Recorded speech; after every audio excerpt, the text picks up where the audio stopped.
ബബിത ഗർഭിണിയാണെന്ന വിവരം അലീന കണ്ടുപിടിക്കുകയാണ്. എന്തു ചെയ്യണമെന്നറിയാതെ അലീന നെട്ടോട്ടോടുമ്പോൾ അങ്ങനെ അത് ബാലചന്ദ്രനും അറിയുന്നുണ്ട് കേട്ടോ.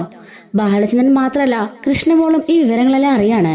എന്നാൽ ഹോസ്പിറ്റലിലായിരിക്കുന്ന വൈജ അപ്പോഴും സത്യങ്ങളൊന്നും അറിഞ്ഞിട്ടില്ല. ബാലേന്ദ്രൻ ആകെപ്പാടെ തകർന്ന് തരിപ്പണമായിട്ടിരിക്കുകയാണ്. അലീന ചെന്ന് അവനെ ആശ്വസിപ്പിക്കുന്നുണ്ട്. അദ്ദേഹത്തോട് അലീന പറയാണ്, സാരല്ലച്ച, ഇതെല്ലാം ദൈവത്തിന്റെ ഒരു പരീക്ഷണമാണെന്ന് കരുതിയാൽ മതി. അപ്പോൾ ബാലേന്ദ്രൻ പറയുന്നുണ്ട്, ഇനി അറ്റാക്കൂടെ താങ്ങാൻ എൻ്റെ മനസ്സിന്, എൻ്റെ ഹൃദയത്തിന് താങ്ങില്ല മോളെ. അതിനുള്ള കട്ടിയൊന്നും ഈ ഹൃദയത്തിനില്ല. ഒന്ന്, എൻ്റെ ഭാര്യ ചതിച്ചപ്പോൾ എനിക്ക് ആദ്യത്തെ അറ്റാക്ക് വന്നു. രണ്ടാമത് എൻ്റെ മോൻ എന്നെ ചതിച്ചപ്പോൾ, ദയിപ്പോ എൻ്റെ മോളും കൂടി. ഇങ്ങനെ ഓരോരുത്തരതിനും ഓരോ അറ്റാക്ക് വരാൻ തുടങ്ങിയാലേ എൻ്റെ ജീവൻ ഇനി ഉണ്ടാവില്ല എന്നൊക്കെ പറഞ്ഞ് കരയുമ്പോൾ കൃഷ്ണയും അങ്ങോട്ടേക്ക് വരുന്നുണ്ട്. കൃഷ്ണയും അലീനയും കൂടി അദ്ദേഹത്തെ ആശ്വസിപ്പിക്കുകയാണ്. എന്നിട്ട് പറയുന്നുണ്ട്, അച്ഛൻ വിഷമിക്കണ്ട, ഇതൊക്കെ അങ്ങ് മാറില്ലേ. അമ്മയുടെ തനി പകർപ്പാ ചേച്ചി, എന്ത് ചെയ്യാനാ? എത്ര പറഞ്ഞാലും കേക്കില്ല. എപ്പോഴും ആ അമലിന്റെ കൂടെ ചുറ്റിക്കറക്കായിരുന്നു. പല സ്ഥലങ്ങളിലേക്കും പോയിട്ടുണ്ട് എന്ന് കൃഷ്ണ പറയാണ്. അല്ല, നീ ഇതൊക്കെ എങ്ങനെ അറിഞ്ഞു? അത് പിന്നെ എന്ന് പറയുമ്പം അലീന പറയാണ്, ഇതിപ്പോ എല്ലാവർക്കും അറിയാവുന്ന കാര്യാ. മനുവേട്ടന് പോലും ഇതറിയാം. മനുവേട്ടൻ ഇടയ്ക്കൂടെ വന്നിരുന്നു. അന്ന് വന്ന് ബബിതേനെ നല്ലവണ്ണം ശാസിച്ചിട്ടാണ് ഇവിടുന്ന് പോയത്. ഇനി മേലാൽ ഇമാതിരി പണി കാണിക്കരുതെന്നും പറഞ്ഞ് അന്ന് ഒരാങ്ങളുടെ സ്ഥാനത്ത് നിന്നും ചേട്ടൻ മനുവേട്ടൻ നല്ലവണ്ണം അവളെ ഉപദേശിച്ചിട്ട് പോയതാ എന്നൊക്കെ പറയാണ്. എങ്കിലെല്ലാവർക്കും കൂടി എന്നോടൊന്ന് പറയാൻ മേലായിരുന്നോ?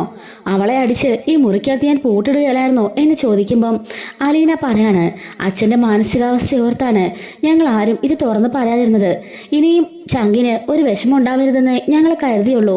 പക്ഷെ അത് ഇത്രത്തോളം വലിയൊരു ആപത്തിലേക്ക് കൊണ്ടെത്തിക്കുമെന്ന് ഞങ്ങൾ ഒരിക്കലും കരുതിയില്ല അച്ഛാ എന്ന് പറയുന്നുണ്ട്. ബാലൻ പറയാണ്, ഇപ്പോ എനിക്ക് ഒരു വിഷമവും ഇല്ലല്ലോ, നല്ല സന്തോഷം. ഭാര്യയും മക്കളും കൂടി എനിക്ക് നല്ലത് തന്നു. സന്തോഷമായി, വളരെ സന്തോഷമായി എന്നൊക്കെ പറഞ്ഞുകൊണ്ട് ബാലൻ അവിടെ ഇരുന്ന് വിങ്ങി പൊട്ടി കരയുന്നുണ്ട്. അലീനയും കൃഷ്ണയും അപ്പുറയും ഇപ്പുറയും ഇരുന്ന് ആശ്വസിപ്പിച്ചുകൊണ്ടിരിക്കുകയാണ്. ഇതേ സമയത്ത് മുറിയിലേക്ക് കയറിയ ബബിത റൂം അടച്ചിട്ട് അവിടെ ഇരുന്ന് കരയുന്നുണ്ട്. അമലിനെ വിളിച്ചിട്ടെങ്ങും അമൽ ഫോൺ എടുക്കുന്നില്ല. അമലിന്റെ ഫോൺ സ്വിച്ച് ഓഫ് ആണ്. ആകെപ്പാടെ ടെൻഷനായിട്ട് അവൾ മുറിയിൽ അങ്ങോട്ടും ഇങ്ങോട്ടും നടക്കാൻ കേട്ടോ. അബദ്ധത്തിലാണ് അലീന അറിഞ്ഞു പോയത്. ഇനിയിപ്പോ അത് അച്ഛൻ അറിഞ്ഞു, അമ്മ അറിയും, എല്ലാവരും അറിയും. എൻ്റെ ജീവിതം അവൾ തൊലയ്ക്കും എന്നൊക്കെ പറഞ്ഞ് അലീനയെ പഴിച്ചുകൊണ്ടിരിക്കുകയാണ് ബബിത. എന്നാൽ തനിക്ക് സംഭവിച്ച പിഴവാണെന്ന് അവൾ ഒരിക്കലും തിരിച്ചറിയുന്നില്ല കേട്ടോ. എല്ലാവരെയും അലീന അത് അറിയിച്ചു എന്നുള്ളതാണ് അവളുടെ പ്രശ്നം. അങ്ങനെ അലീന അവിടെ ഇരുന്ന് വീണ്ടും വീണ്ടും കോൾ ചെയ്യാൻ ശ്രമിക്കുന്നുണ്ടെങ്കിലും അവൻ ഫോൺ എടുക്കുന്നില്ല. ഇനിയിപ്പോ നമ്മൾ എന്ത് ചെയ്യാച്ചാ എന്ന് അലീന ചോദിക്കുമ്പം എന്ത് ചെയ്യാനാ എനിക്കൊന്നും അറിയില്ല. എനിക്ക് എല്ലാം കൂടെ കേട്ടിട്ട് തല പെരിക്കുന്നു. ഷോർമ തുറന്നതിന് പിന്നെ എന്തൊക്കെ പ്രശ്നം ഉണ്ടായെന്ന് മോക്ക് അറിയില്ലോ. എല്ലാം കൂടെ കേട്ടിട്ട് എൻ്റെ തല പെരുക്ക എന്നൊക്കെ പറഞ്ഞുകൊണ്ട് അച്ഛൻ അവിടെ ഇരുന്ന് കരഞ്ഞുകൊണ്ടിരിക്കുന്നുണ്ട്. അലീന അങ്ങോട്ടേക്ക് മാറി നിന്നിട്ട് മനുവിനെ കോൾ ചെയ്യുന്നുണ്ട്. മനു അലിയുടെ കോളാണെന്ന് അറിഞ്ഞ ഉടനെ എടുക്കുന്നത് കണ്ട് കമല അവന്റെ പിന്നാലെ നടന്ന് അവരെന്താണ് സംസാരിക്കുന്ന അറിയാനായിട്ട് ഒളിഞ്ഞു നിൽക്കാണ്. ഇതറിയാതെ മനു ഫോൺ എടുക്കാണ്. എന്താ അലീന, എന്തൊക്കെയുണ്ട് വിശേഷം? എല്ലാം തൊലഞ്ഞു മനുവേട്ടാ, എല്ലാം നശിച്ചു. എന്താ അലീന, എന്താ പറ്റിയത്? എന്താ രോഹിത്തിന്റെ കാര്യത്തിൽ എന്തെങ്കിലും അപ്ഗ്രേഡ് ഉണ്ടായോ? അതൊന്നും അല്ല. പിന്നെന്താ പ്രശ്നം? അങ്കിളിന് എന്തെങ്കിലും ബുദ്ധിമുട്ടുണ്ടോ? അതൊന്നും അല്ല മനുവേട്ടാ. പിന്നെ എന്താ അലീന, എന്താ പ്രശ്നം എന്ന് വെച്ചാൽ പറ. അത് പിന്നെ മനുവേട്ടാ, ബബിത എന്തു പറ്റി? ബബിതയ്ക്ക് എന്തെങ്കിലും? അത് പിന്നെ ബബിത ആ അമലിൻ്റെ കൂടെ അവൾ സ്നേഹത്തിലല്ലായിരുന്നോ? അതേലോ, അവൻ്റെ കൂടെ പല സ്ഥലങ്ങളിലേക്കും പോയിട്ടുണ്ട്. പല കൂട്ടാറ മുറിയിലും അവർ താമസിച്ചിട്ടുമുണ്ട്. നിന്റെ അവിടെ വരെ അവൻ വന്നെന്നല്ലേ നിങ്ങൾ പറഞ്ഞത്? ആരില്ലാത്തപ്പോ കൈവിട്ട് പോയിക്കൊണ്ടിരിക്കുക. ആന്റിക്ക് സംഭവിച്ച അതേ തെറ്റ് തന്നെ മോക്കും സംഭവിച്ചുകൊണ്ടിരിക്കുക എന്നൊക്കെ പറയുന്നുണ്ട്. ഇവനിത് ആരുടെ കാര്യം പറയുന്നേ? അലീനയാണല്ലോ വിളിക്കുന്നത്.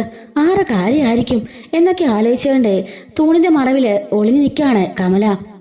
അപ്പോഴേക്കും അലീന പറയുന്നുണ്ട്, മനുവേട്ടാ, ഇന്നലെ അവിചാരിതമായിട്ട് ഞാനുള്ള മുറിയിലേക്ക് ചെന്നതാ. അപ്പോൾ സംശയം തോന്നി. അവൾ ആകെപ്പാട് നെർവസ് ആയിരുന്നു. കട്ടിലിരുന്ന ഒരു പാക്കറ്റ് എടുത്ത് നോക്കിയപ്പോൾ അത് പ്രഗ്നൻസി കിറ്റ് ആയിരുന്നു. അവള് ടെസ്റ്റും ചെയ്തിട്ട് കൊണ്ടുവച്ചിരുന്നതാ. അതില് 2 ലൈനുണ്ട്. അതായത് ബബിത ഗർഭിണിയാണ് എന്ന് പറയുന്നത് കേട്ട് അവൻ ഷോക്കാവാണ്. നീ എന്താ അലീന പറയുന്നത്? ബബിത ഗർഭിണിയാണെന്നോ? അപ്പൊ ബബിത ഗർഭിണിയാണെന്നോ എന്ന് പറഞ്ഞത് കേട്ടുകൊണ്ട് നിൽക്കുന്ന കമലയും ഒരു നിമിഷം ഒന്ന് ഞെട്ടാണ്. അവള് ഗർഭിണിയോ എന്നിങ്ങനെ ആലോചിക്കാണ്. ആ നീ പറഞ്ഞ സത്യമാണോ? അതേ മനുവേട്ടാ, ആ മുറിയിൽ നിന്ന് ആ ഒരു ടെസ്റ്റിന്റെ കിറ്റ് കിട്ടി. ഇത് കിട്ടിയ പാടെ അവളൊന്നിന്റെ കാലൊക്കെ പിടിച്ചു. ആരോടും പറയരുതെന്ന് പറഞ്ഞ് ഞാനേ അവളുടെ കവളത്ത് നല്ലോണം കൊടുക്കുകയും ചെയ്തിട്ടുണ്ട്. പക്ഷെ എന്ത് ചെയ്യാനാ, ഇതെനിക്ക് ആരോടെങ്കിലും പറയാതിരിക്കാൻ പറ്റുമോ? ഞാൻ ഒറ്റയ്ക്ക് ഹാൻഡിൽ ചെയ്താൽ മാറുന്ന പ്രശ്നമൊന്നും അല്ലല്ലോ ഇത്. അതുകൊണ്ട് തന്നെ ഞാൻ അച്ഛനെ അറിയിച്ചു. അങ്കിളിനെ അറിയിച്ചോ? അതെ, അറിയിച്ചു. വേറെ നിവൃത്തിയില്ലല്ലോ. അങ്കിളുടെ മാനസികാവസ്ഥയും ശാരീരിക ബുദ്ധിമുട്ടും നിനക്കറിയാന്നല്ലേ, പിന്നെ നീ എന്തിനാ അങ്കിളിനെ അറിയിച്ചത്? മനുവേട്ടാ, പിന്നെ ഞാൻ എന്ത് ചെയ്യാനാ? അവളുടെ അച്ഛനല്ലേ ഇത്, അത് അച്ഛൻ അറിഞ്ഞിരിക്കണ്ടേ? അല്ലാതെ എനിക്കിതിലൊന്നും ചെയ്യാനില്ല. ഞാൻ എന്ത് ചെയ്താലും അത് അബദ്ധമായി പോവും. അതുകൊണ്ടാ ഞാൻ അദ്ദേഹത്തെ അറിയിച്ചത്. ഇനിയിപ്പോ എന്ത് ചെയ്യാ അലീന? അറിയില്ല. അച്ഛൻ ആകപ്പാടെ വിഷമിച്ച് തകർന്നിരിക്ക. ആ മനുഷ്യനെ കാണുമ്പോൾ എനിക്ക് ഭയങ്കര സങ്കടം തോന്നുന്നുണ്ട്. ഭാര്യ ഒരു സൈഡിൽ, അങ്ങനെ മകൻ മറ്റൊരു സൈഡില്, ദൈപ്പം മോളും. മൊത്തത്തിൽ അദ്ദേഹം തകർന്ന് തരിപ്പണമായി. മനുവേട്ടൻ ഇങ്ങോട്ടൊന്ന് വരുമോ? എനിക്ക് പിടിച്ചു നിൽക്കാൻ കഴിയുന്നില്ല. അദ്ദേഹത്തെ ഒന്ന് സമാധാനിപ്പിക്കണ്ടേ? അച്ഛൻ്റെ വിഷമം ഒന്ന് മാറ്റണ്ടേ? മനുവേട്ടൻ എങ്ങനെയുള്ളതെന്ന് വന്ന് എന്തെങ്കിലുമൊക്കെ പറഞ്ഞ് സമാധാനിപ്പിക്കുക. അല്ല, അവളെവിടെ? ആ നശിച്ചവള് ബബിത, അവള് മുറി തന്നെ ഉണ്ട്. ആ പയ്യനെ കോൾ ചെയ്തോണ്ടിരിക്കുക. അവൻ സ്വിച്ച് ഓഫ് ആക്കി വെച്ചിരിക്കുക. കാര്യം കഴിഞ്ഞപ്പോ അവൻ മുങ്ങിക്കാണോ അല്ലേ? അതൊന്നും അറിയില്ല. അല്ല, കൃഷ്ണമോൾ അറിഞ്ഞു. അവൾ അച്ഛൻ്റെ അടുത്ത് ഇരിപ്പുണ്ട്. അവൾക്ക് പേടിയാ അച്ഛൻ എന്തെങ്കിലും സംഭവിക്കുമെന്ന്. അന്ന് അച്ഛൻ കുഴഞ്ഞു വീണത് അവളുടെ മുമ്പിൽ വെച്ചായിരുന്നല്ലോ. അതുതന്നെ അവൾക്ക് വലിയൊരു ഷോക്കായിരുന്നു. അതുകൊണ്ടിപ്പോ അച്ഛനെ മാറാതെ അവൾ അവിടെ തന്നെ ഇരിക്കുക. ആ, അവിടെ ഇരിക്കട്ടെ. ആരെങ്കിലും ഒരാൾ അങ്കിളിനടുത്ത് എപ്പോഴും വേണം. ഞാനിപ്പോൾ തന്നെ അങ്ങോട്ടേക്ക് വരാം. മനുവേട്ടാ, ഈ കാര്യങ്ങൾ ആരും അറിയണ്ട കേട്ടോ. ഇല്ല, ആരോടും ഞാൻ പറയുന്നില്ല. ഞാൻ അങ്ങോട്ട് വന്നിട്ട് സംസാരിക്കാം എന്നും പറഞ്ഞുകൊണ്ട് ഫോൺ കട്ടാക്കി അപ്പോൾ തന്നെ കാറിൻ്റെ താക്കലും എടുത്ത് മനു അവിടെ നിന്ന് പുറത്തേക്ക് ഇറങ്ങി കാറും എടുത്ത് പോവാണ്. ഇതെല്ലാം പൊളിഞ്ഞെന്ന് കേൾക്കായിരുന്നല്ലോ കമലയ്ക്ക് ഭയങ്കര ഹാപ്പി ആവുകയാണ്. കമല അങ്ങോട്ട് നീങ്ങി എന്നിട്ട് പറയുന്നുണ്ട്, എടി വൈജേ, നീ എന്തൊരു തുള്ളിച്ചാ തുള്ളിയത്. നീ എൻ്റെ മോനെ കുറ്റപ്പെടുത്താൻ ഭയങ്കര മിടുക്കായിരുന്നല്ലോ. ഹരിയാണ് ഒന്നാം പ്രതിയെന്നും ഹരിയാണ് ഇതിനെല്ലാം കാരണക്കാരെന്ന് പറഞ്ഞപ്പോൾ നീ എന്തോരം കിടന്ന് തുള്ളിച്ചാടിയതാ. നിന്റെ മോനെ തെറ്റും ചെയ്തില്ലെന്ന് പറഞ്ഞുകൊണ്ട് നീ എന്നെ കുറേ കളിയാക്കിയതല്ലേ. ഇപ്പതേ നിന്റെ മകള് ഗർഭിണി, അവളെ പിഴച്ചു പോയടി. ഞാൻ അങ്ങോട്ടേക്ക് വരുവാ, നിനക്കിട്ട് ഞാൻ തരുന്നുണ്ട് എന്നും പറഞ്ഞുകൊണ്ട് അവൾ ഭയങ്കര സന്തോഷത്തിൽ നിൽക്കുകയാണ്. ഈ സമയം കമലയെന്ന് കിടന്നുകൊണ്ട് അവിടെ കിടന്നുണ്ട് മുത്തശ്ശി വിളിക്കാണ്. അങ്ങോട്ടേക്ക് കമല ചെല്ലുന്നുണ്ട്. ഓ, എന്തിനാ കിടന്ന് തൊള്ള വലിച്ചു കീറുന്നത്? അല്ല, മനു എങ്ങോട്ടേക്ക് പോയത്? പെട്ടെന്ന് വണ്ടി എടുത്ത് ചീർപ്പാഞ്ഞ് പോകുന്ന കണ്ടു. ഇവിടെ ആരെങ്കിലുമൊക്കെ എങ്ങോട്ടാ പോണേ, എപ്പോഴാ വരുന്നെല്ലാം എല്ലാം അറിഞ്ഞിരിക്കണമെന്നുണ്ടോ? അങ്ങോട്ട് പറയണമെന്നുണ്ടോ? മിണ്ടാതെ കിടന്നാൽ പോരെ, വേറെ ജോലിയൊന്നും ഇല്ലല്ലോ. അതെന്താടി അങ്ങനെ പറഞ്ഞത്? എനിക്കറിയണ്ടേ ഇവിടെ ആരാ വരുന്നേ പോന്നെന്നൊക്കെ. ഒന്നാമതേ ഹരിയും രോഹിയെല്ലാം അവിടെ കിടക്കാ ജയിലില്. അവർ എന്തെങ്കിലും കാര്യമാണെന്ന് അറിയാൻ വേണ്ടി ഞാനിവിടെ വിഷമിച്ച് കിടക്കുമ്പോൾ നീ ഇങ്ങനെയാണോ പറയേണ്ടത്? ഓ, ഞാൻ എന്തായാലും അവളെ കാണാൻ പോവാ, വൈജനെ ഹോസ്പിറ്റലിലേക്ക്. ആണോ? എനിക്കും ഒന്ന് കാണണമെന്നുണ്ടായിരുന്നു. 1 മാസത്തോളമായിട്ട് അവളവിടെ കിടക്കല്ലേ, ഒന്ന് കാണാൻ പോലും പറ്റിയില്ല എൻ്റെ മോളെ.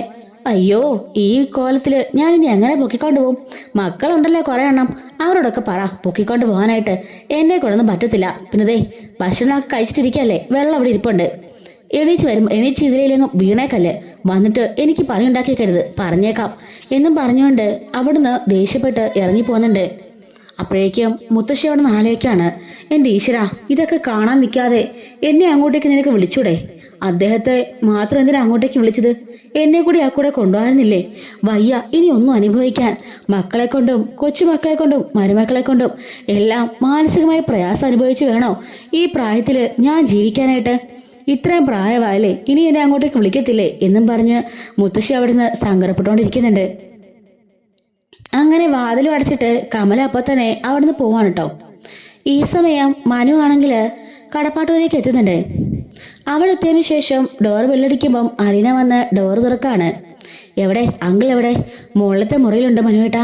ആകെപ്പാടെ ടയർഡാ, കണ്ടിട്ടെനിക്ക് പേടിയാവുന്നു. ഞാൻ ഗുളികയൊക്കെ കൊടുത്തു, എങ്കിലും എനിക്കൊരു വെപ്രാളം പോലെ.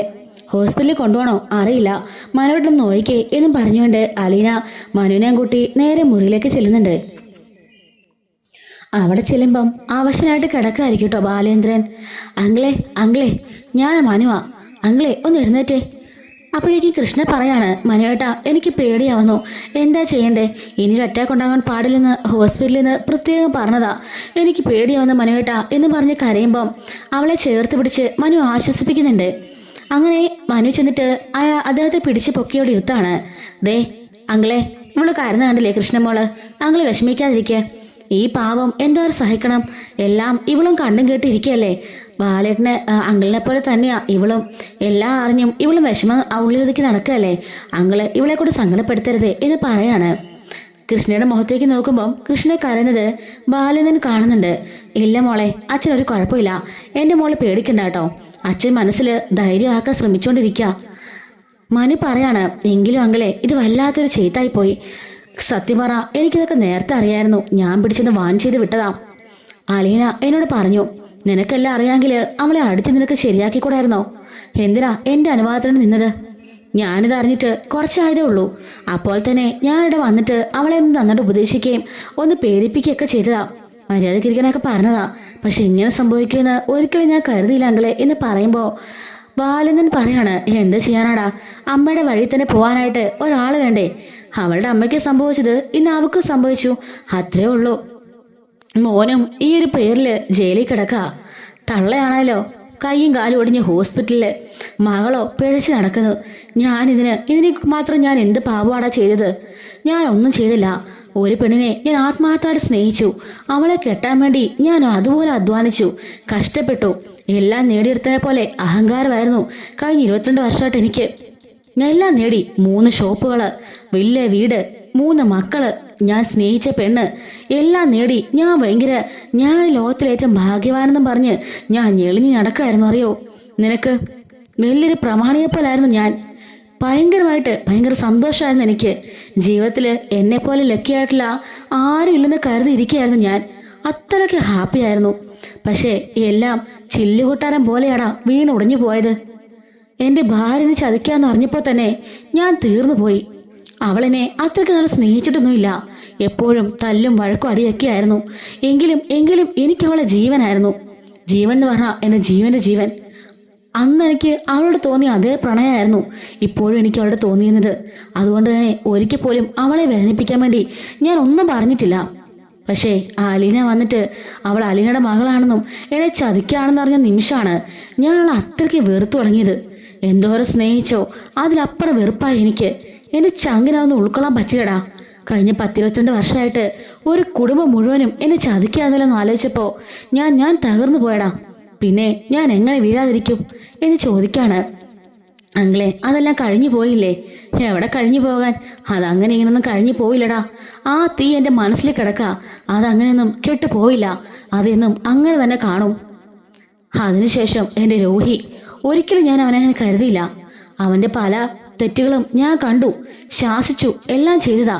പക്ഷേ ഇങ്ങനൊരു കിണിയിൽ അവൻ പോയി വീഴുമെന്ന് ഒരിക്കലും ഞാൻ കരുതിയില്ല.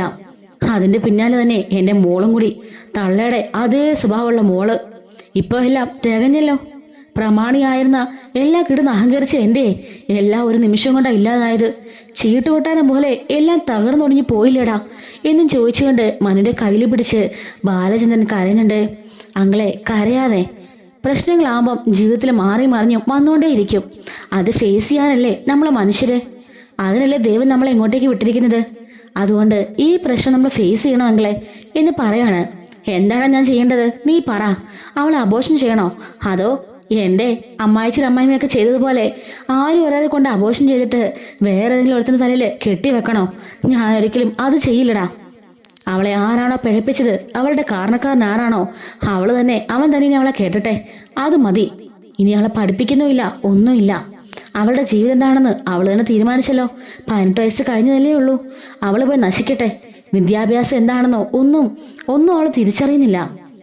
ഇഷ്ടം പോലെ സമ്പത്തുണ്ടല്ലോ, പിന്നെ അവൾക്ക് അർമാദിച്ചാൽ എന്താ കുഴപ്പം എന്നും പറഞ്ഞുകൊണ്ട് വിഷമിക്കാണ്. അങ്ങളെ, സാരയില്ല, പറഞ്ഞ കേക്ക്. ഇതൊക്കെ ഇപ്പോഴത്തെ പിള്ളേരുടെ ഓരോ പരിപാടിയാ. എന്ത് ചെയ്യാനാ? വീണ്ടും വിചാരം ഒന്നുമില്ല. എങ്ങനെയെങ്കിലുമൊക്കെ അങ്ങ് ജീവിച്ചു പോകും. കള്ളും കഞ്ചാവും ഇതുപോലത്തെ ബന്ധങ്ങളൊക്കെ ആയിട്ടാ ഇപ്പൊ എല്ലാ പെൺകുട്ടികളും ആൺകുട്ടികളും. പണ്ടൊക്കെ ആൺപിള്ളേർ മാത്രമേ ഉള്ളൂ. പക്ഷെ ഇപ്പൊ അതിന്റെ മുകളിലാ പെൺപിള്ളേര്. എല്ലാണോ കണക്കാ. അതുകൊണ്ട് ഇങ്ങനെ വിഷമിച്ചിട്ട് ഒരു കാര്യമില്ലങ്ങളെ എന്നൊക്കെ പറഞ്ഞ് സമാധാനിപ്പിക്കാണ്. അങ്കിളിന് ഹോസ്പിറ്റലിലേക്ക് പോണോ? ഞാനൊന്ന് കൊണ്ടുപോട്ടെ? വേണ്ട, അതിനെ ഗുളിക തന്നു. ഇപ്പൊ നല്ല ആശ്വാസമുണ്ട്. നീ വന്നപ്പോ ഒന്നുകൂടി ധൈര്യമായി. എൻ്റെ കൂടെ ഒരാളും കൂടെ ഉണ്ടല്ലോ എന്ന് ഓർക്കുമ്പോ ഒരു സമാധാനം പോലെ. അങ്കിള് വിഷമിക്കണ്ട, അങ്കിളിൻ്റെ കൂടെ ഞാനുണ്ട്. ഒരിക്കലും ഒന്നും സംഭവിക്കില്ല അങ്ങളെ. അങ്കിളിന്റെ ഈ കൈ പിടിക്കാൻ ഞാനുണ്ട്, മറ്റേ കൈ പിടിക്കാനേ ദേ അലീനയുണ്ട്. പിന്നെ അങ്കിളിനെ ചേർത്ത് അങ്കിളിന് നെഞ്ചത്ത് കിടന്നുറങ്ങാനേ ദേ അങ്കിളുടെ മോളും ഉണ്ട്. പിന്നെ എന്ത് വേണം അങ്കിളിന് എന്ന് ചോദിക്കാണ്. കൃഷ്ണമ്മയുടെ മുഖം കാണുമ്പോൾ ബാലേന്ദ്രന് ഭയങ്കര സങ്കടമാണ്. അദ്ദേഹത്തിന്റെ കൈകൊണ്ട് അവളുടെ കവിളി തലയിടിയിട്ട് സാരയില്ല മോള് കരയണ്ട, അച്ഛൻ ഒരു കുഴപ്പമില്ല കേട്ടോ എന്ന് പറയാണ്. എനിക്ക് പേടിയാവുന്ന അച്ഛാ, ഇനിയിപ്പം നമ്മൾ എന്ത് ചെയ്യും? രോഹിയേട്ടന്റെ കാരണം കൊണ്ട് തന്നെ പുറത്തേക്ക് ഇറങ്ങാൻ വയ്യായിരുന്നു. ഇനി ഇപ്പം ഇതുകൂടെ ആയിക്കഴിഞ്ഞാൽ എങ്ങനെ പുറത്തിറങ്ങും അച്ഛാ എന്ന് ചോദിക്കാണ്. മനുവേട്ടൻ പറഞ്ഞ് കേട്ടില്ല മോളെ, എല്ലാം നമ്മൾ ധൈര്യം കൊണ്ട് നേരിടും മോളെ എന്നൊക്കെ പറയാണ്. ദേ നിനക്ക് വിഷമം പറയാനായിട്ട് അലീന ചേച്ചി ഉണ്ടല്ലോ, പിന്നെ എന്ത് വേണം? അങ്ങനെ അലീന അടുത്തേക്ക് പോയിട്ട് അവളെ കെട്ടിപ്പിടിച്ച് കരയാണ്. അലീനയും കൃഷ്ണമോളെ പിടിച്ച് ആശ്വസിപ്പിക്കുന്നുണ്ട്. അങ്ങനെ ഇവര് 3 പേരും എന്താണ് ഇനി ചെയ്യേണ്ടതെന്നുള്ളത് ചർച്ച ചെയ്യാണ്. മനു പറഞ്ഞിട്ടുണ്ട്, എന്തായാലും ആരും ഈ കാര്യങ്ങളൊന്നും അറിഞ്ഞിട്ടില്ലല്ലോ, പുറത്ത് ആരും അറിയണ്ടെങ്കിലേ അതാ ഇപ്പൊ തൽക്കാലം നല്ലത്. വൈജാന്റി പോലും സംഭവങ്ങളൊന്നും അറിയണ്ട. അല്ല അവളെവിടെ ആ ബബിത? അലിനെ പറയാണ്, മുറിയിലുണ്ട്, മുറി അടച്ചിട്ടിരിക്കുക. ആ പയ്യനെ വിളിക്കുന്നതൊക്കെ കേട്ടു, പക്ഷെ സ്വിച്ച് ഓഫ് ആണെന്ന് തോന്നുന്നു. അങ്ങോട്ടും ഇങ്ങോട്ടൊക്കെ നടക്കുന്നത് കണ്ടു.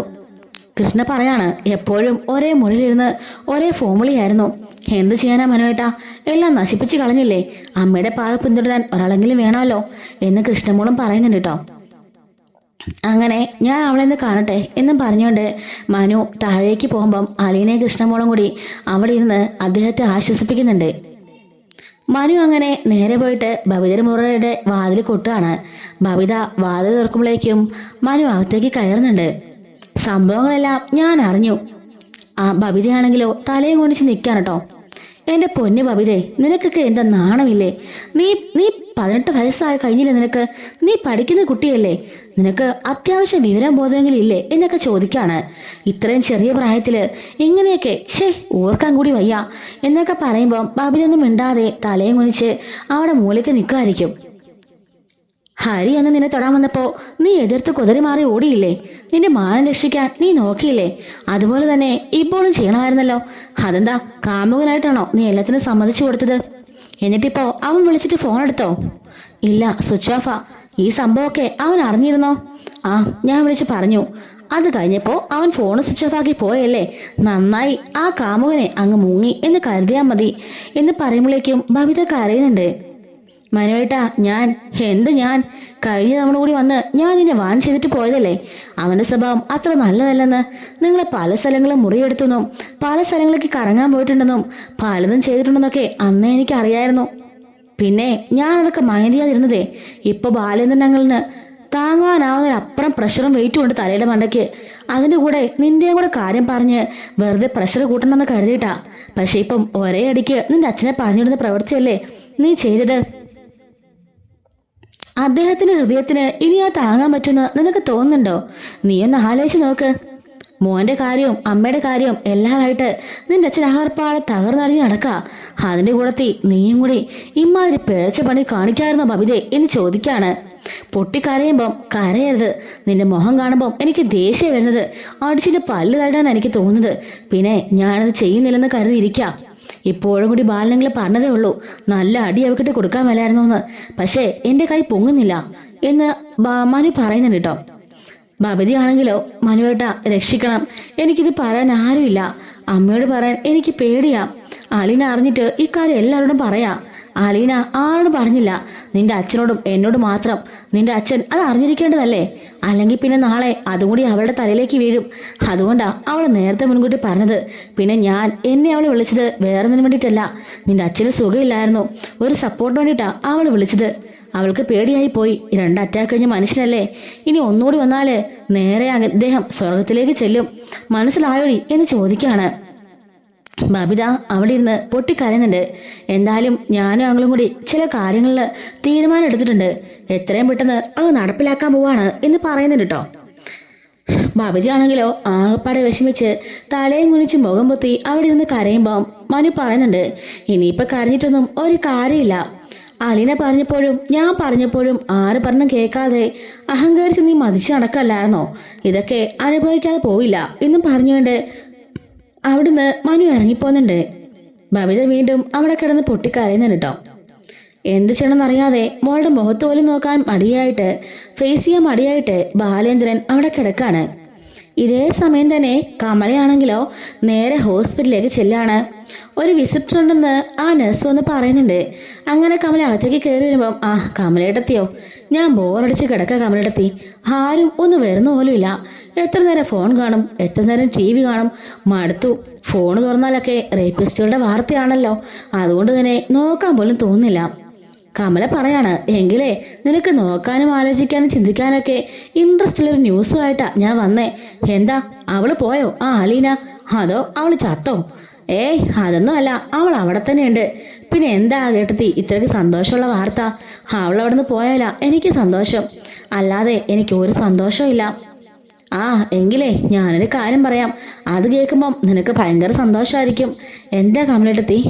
രാവിലെ അലീന മനുവിനെ വിളിക്കുന്നത് കേട്ടതാ. അപ്പോ അവരുടെ സംസാരത്തിൽ നിന്ന് എനിക്കൊരു കാര്യം മനസ്സിലായി. എന്താ, നീയൊരു മുത്തശ്ശിയാവാൻ പോവാന്ന്. മുത്തശ്ശിയോ? എന്താ കമലേട്ടത്തി പറയുന്നേ? മനസ്സിലായില്ലേ? നിന്റെ മോള് ഭവിതയെ പിഴച്ചു പോയെന്ന്, അവൾക്ക് വയറ്റിലുണ്ടെന്ന്. എന്താ ഏട്ടത്തി പറയുന്നത്? ഞാൻ പറഞ്ഞത് ചുമ്മാന്നും അല്ല, സത്യം തന്നെയാ. അല്ലെങ്കിലേ നീ വീട്ടിലേക്ക് വിളിച്ചു നോക്ക്. നിന്റെ മകളും ഇളയ മോളും ബാലേന്ദ്രനും എല്ലാം അവിടെ ഉണ്ടല്ലോ. അല്ലെങ്കിൽ മനുവിനെ വിളിച്ചു നോക്ക്, ഞാൻ പറഞ്ഞ സത്യമാണോന്ന്. അവനെ രാവിലെ വിളിച്ചു പറഞ്ഞത് ഞാൻ കേട്ടതാ. അവൾക്ക് വിശേഷമുണ്ടെന്നും വയറ്റിലായെന്നും ഒക്കെ. അങ്ങനെ തുള്ളിച്ച അവിടുന്ന് ചീറിപ്പാഞ്ഞ് പോണ കണ്ടു മനു. ബാക്കി കാര്യമൊന്നും എനിക്കറിയില്ലേ. എൻ്റെ ഹരിയെ നീ കുറെ കുറ്റം പറഞ്ഞല്ലോ. ഇപ്പൊ കണ്ടില്ലേ നിന്റെ മക്കളാ പിഴച്ചു കിടക്കണേന്ന്. രോഹിത് കാരണം എൻ്റെ ഹരിമോൻ ഇതൊക്കെ ചെയ്തത്. അതുപോലെ തന്നെ ഇനി നിന്റെ മോള് കാരണം എൻ്റെ രഞ്ജു മോളും കൂടി വഴുതെറ്റി പോവുന്ന എൻ്റെ പേടി. 1-2 ആഴ്ച അവളെൻ്റെ വീട്ടിൽ നിന്നല്ലേ. ഇപ്പോഴത്തെ പെൺപിള്ളേരൊക്കെ ഒരു കാര്യം. കല്യാണത്തിന് മുമ്പേ വേറൊരുത്തൻ്റെ കൊച്ചിനെയൊക്കെ വയറ്റിലാക്കാന്ന് പറഞ്ഞാല് ഇത് നാണം കെട്ട പരിപാടിയല്ലേ എന്നൊക്കെ പറഞ്ഞ് ശരിക്കും അവളെ കുത്തുന്നുണ്ട്. ഇത് കേട്ടുകൊണ്ട് വൈജി അവിടെ നിന്ന് പൊട്ടിക്കരയുന്നുണ്ട്. കമലേട്ടത്തി ഇത് പറഞ്ഞ് ആശ്വസിപ്പിക്കാനുള്ളതിന് എന്നെ ഒന്ന് കുത്തുവാക്ക് പറഞ്ഞ് വേദനിപ്പിക്കാല്ലേ? ഞാനെന്ത് കുത്തുവാക്കാ പറഞ്ഞത്? ഉള്ള കാര്യം നിന്നെ അറിയിച്ചു.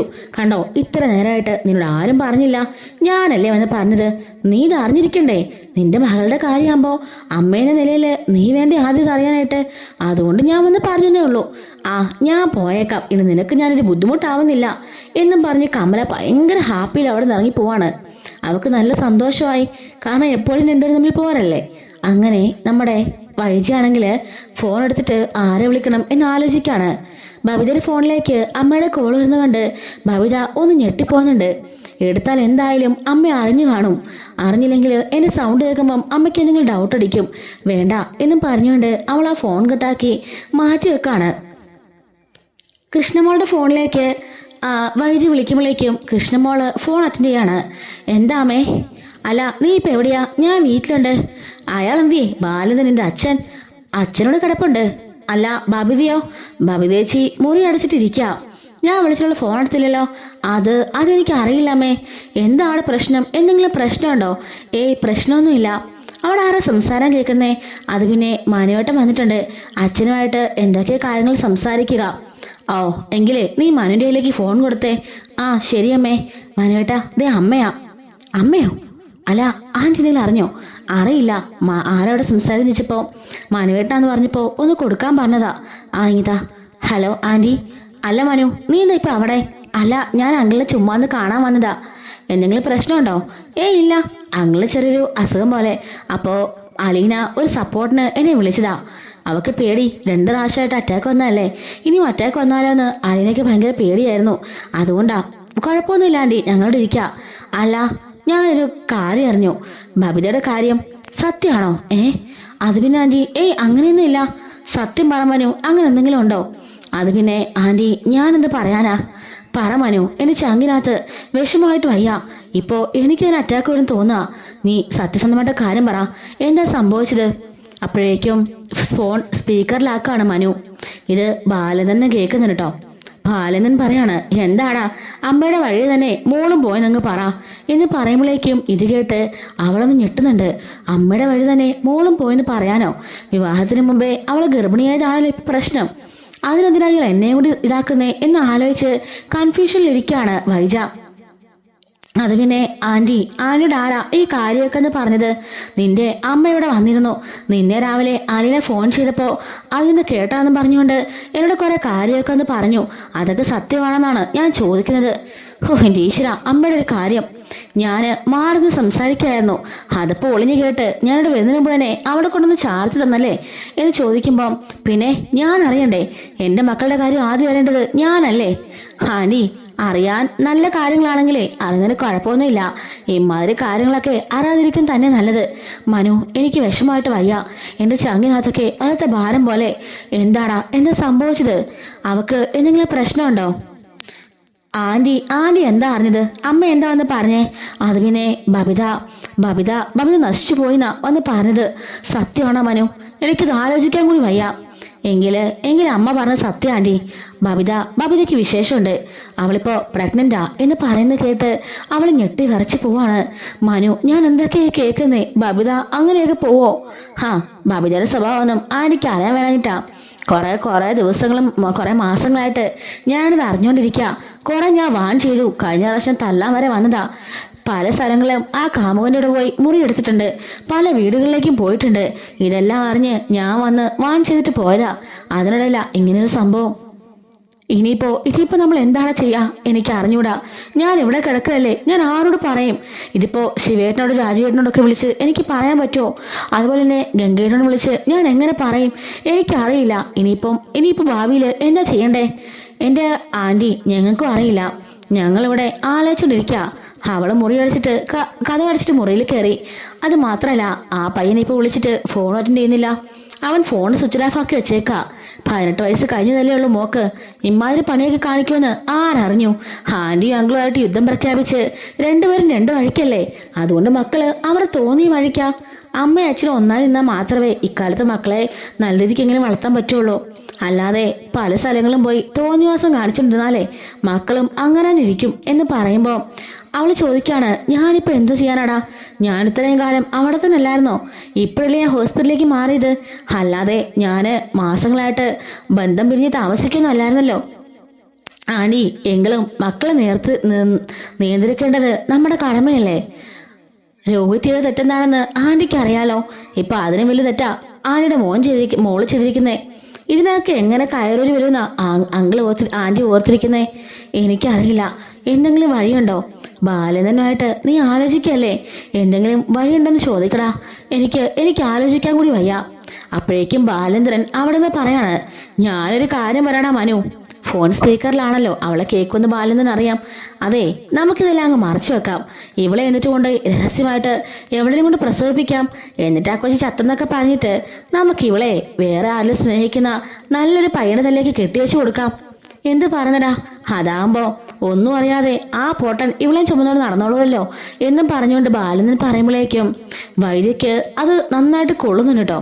വൈജ മനോട് ചോദിക്കാണ്, എടാ അയാളെന്താ ഇങ്ങനെയൊക്കെ പറയുന്നത്? ഇങ്ങനെയൊക്കെയാണോ മോളുടെ കാര്യം വരുമ്പോൾ സംസാരിക്കേണ്ടത്?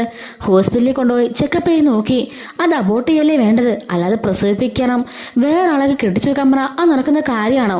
ആ പയ്യനോട് നമ്മൾ ചെയ്ത ചതിയല്ലേ എന്ന് പറയുമ്പോഴേക്കും മനു ഇങ്ങനെ ബാലേന്ദ്രന്റെ മുഖത്തോട്ട് നോക്കാണ്. ബാലൻ പറയുന്നുണ്ട്, ചതി അതെന്താണെന്നൊക്കെ അറിയാവോടാ അവക്ക്. ബാക്കിയുള്ളവരെ ചതിച്ചതൊന്നും ആരും മറന്നിട്ടില്ല. പിന്നെ എല്ലാം മറന്നെന്ന് നടിക്കുന്നവർക്ക് നമ്മളൊന്നും ചെയ്യാൻ കഴിയില്ലല്ലോ. എന്തായാലും എൻ്റെയും കൂടെ മകളല്ലേ. ഞാൻ ഈ കാര്യത്തിൽ ഒരു തീരുമാനം എടുക്കാതിരിക്കില്ലല്ലോ. എത്രയും പെട്ടെന്ന് തന്നെ അതിൻ്റെ തീരുമാനം ഞാൻ എടുത്തിരിക്കും. പക്ഷെ വൈജയ അക്ഷരം പോലും മിണ്ടുന്നില്ല. കാരണം തൻ്റെ ജീവിതത്തിൽ എന്താണോ സംഭവിച്ചത് അത് തൻ്റെ ഭർത്താവിൻ്റെ വായിന്ന് കേൾക്കുമ്പോൾ ഉണ്ടാവുന്ന ആ ഒരു പേടി കൊണ്ട് അവൾ മിണ്ടാതെ നിൽക്കാതിരിക്കും. ആന്റി കട്ടാക്കിയോ?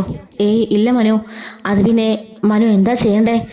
ഞാനും അങ്ങളും ഡിസ്കസ് ചെയ്തുകൊണ്ടിരിക്കുക ആന്റി. അത് കഴിഞ്ഞോടനെ ഞാൻ അങ്ങോട്ടേക്ക് വിളിക്കാം. ആന്റി എത്രയും പെട്ടെന്ന് അവിടുന്ന് ഡിസ്ചാർജ് ആയിട്ട് ഇങ്ങോട്ടേക്ക് വരാൻ നോക്ക്. ഈ വാശിയും വൈരാഗ്യമൊക്കെ വെച്ചോണ്ടിരുന്നാലേ ഇനി ഒരു മോളും കൂടി ബാക്കിയുണ്ട്.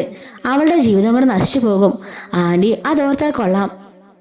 അതല്ല, നിങ്ങൾക്ക് നിങ്ങളുടെ വാശിയും ഈഗോ ആണ് വലുതെങ്കിലേ അവിടെ തന്നെ കിടന്നോ.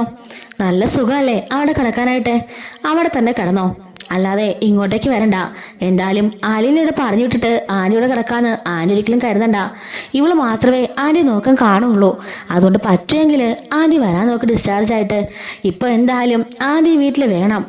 സ്വന്തം മക്കളുടെ കാര്യത്തിന് ഈ സമയത്തല്ലേ അമ്മമാരാണെങ്കിലും നിൽക്കേണ്ടത് എന്ന് ചോദിക്കുകയാണ്. അങ്ങനെ ദേഷ്യപ്പെട്ട് വൈജു ഫോൺ കിട്ടാക്കുന്നുണ്ട്. അലീന പറഞ്ഞു വിടുകയില്ലാന്ന് പറഞ്ഞല്ലോ, അതുകൊണ്ട്.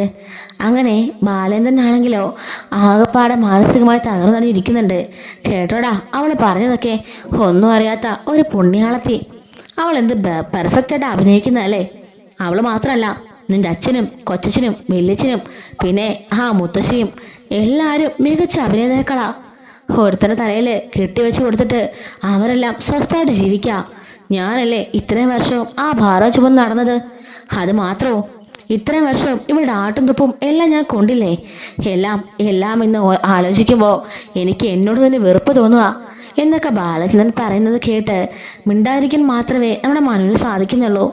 അപ്പോൾ ഇതിന് ബാക്കി ഇവർ എന്ത് തീരുമാനം എടുത്തു എന്നുള്ളത് നമ്മൾ അടുത്തൊരു വീഡിയോയിൽ ചർച്ച ചെയ്യുന്നതായിരിക്കും. മിസ്സാതിരിക്കാൻ ചാനൽ നമ്മളൊക്കെ സബ്സ്ക്രൈബ് ചെയ്ത് സപ്പോർട്ട് ചെയ്യണേ. അതുപോലെ തന്നെ ഹൈപ്പും കൂടി ഒന്ന് ചെയ്ത് വിടണേ. ലൈക്ക് കൂടെ ചെയ്യണേ. Thanks for watching.